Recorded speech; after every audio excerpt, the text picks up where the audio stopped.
उत्तर प्रदेश में उपचुनाव था और मिल्कीपुर उपचुनाव काफी चर्चा में था। मिल्कीपुर सीट को लेकर अखिलेश यादव और मुख्यमंत्री योगी आदित्यनाथ की साख दांव पर लगेगी। दोनों पार्टियों के नेता लगातार प्रचार प्रसार कर रहे थे।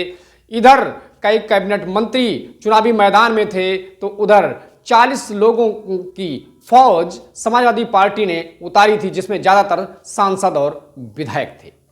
लेकिन यह चुनाव संपन्न हो गया है और आज चुनाव की और इसमें बीजेपी प्रचंड बहुमत से जीतने की ओर आगे बढ़ रही है।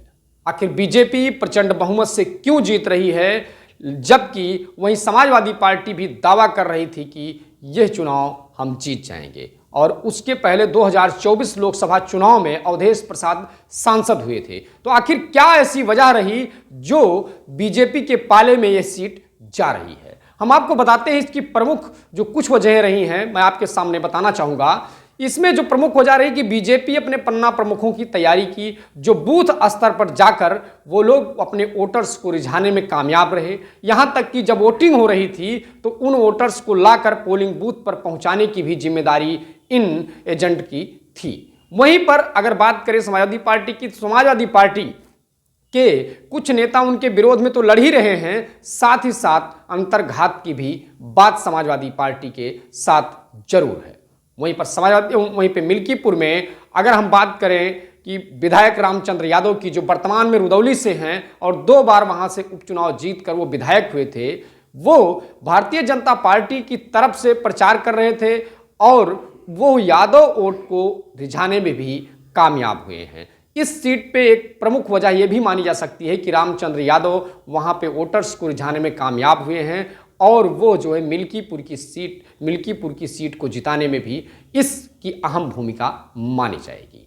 वहीं पर अगर हम बात करें कि दलित वोट बैंक की चर्चा हो भी रही थी कि किस तरफ ये खिसकेगा, जीत उसी की होगी।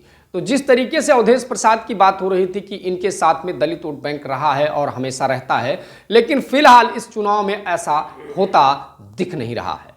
वहीं साथ ही साथ प्रशासन पर भी कई गंभीर आरोप लगाए समाजवादी पार्टी ने कि प्रशासन यह चुनाव लड़ रहा है। जाहिर सी बात है, कहा जाता है कि भी जो उपचुनाव होता है वो सत्ता का होता है, लेकिन उसके लिए भी गुणागणित बैठाने की जरूरत होती है, जिसके लिए भारतीय जनता पार्टी ने अपने अलग अलग जातिवार कैबिनेट मंत्रियों को मैदान में उतारा था और वो लोग जाकर अपने जातीय लोगों से मिल रहे थे, जातीय लोगों से अपील कर रहे थे भारतीय जनता पार्टी को जिताने के लिए।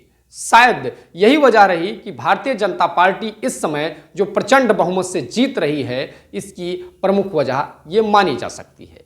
लेकिन समाजवादी पार्टी ने चुनाव आयोग को, अखिलेश यादव ने अभी चुनाव आयोग को एक चादर भेंट की, सफ़ेद चादर, जिसको कफन के तौर पे कहा जाता है कि कफन के तौर पे है कि चुनाव आयोग इस तरीके से काम नहीं कर रहा है। तो इस समाजवादी पार्टी की भी एक अपनी अलग इस तरीके की सोच है कि भाई वो सत्ता के इशारे पर चुनाव आयोग काम किया, इस वजह से वो चुनाव हार रही है।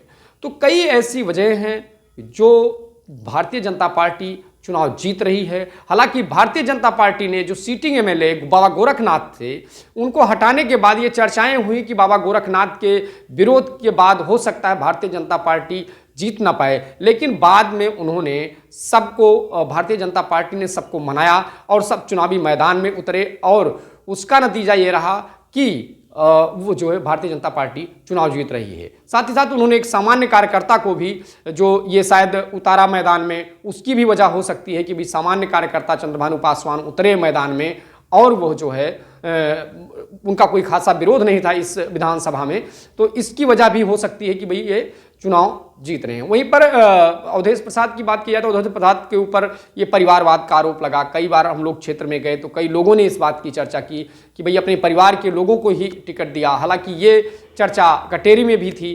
तो इस तरीके की जो चर्चाएं थी, इस पे भी कह सकते हैं कि ये भी एक कारण हो सकता है जो भारतीय जनता पार्टी को जीत दिला रहा है। फिलहाल ये वीडियो आपको कैसी लगी, कमेंट करके आप जरूर बताएं। इस उपचुनाव के बारे में आपकी क्या राय है, इस जीत के बारे में आपकी क्या राय है, आप कमेंट करके जरूर बताएं।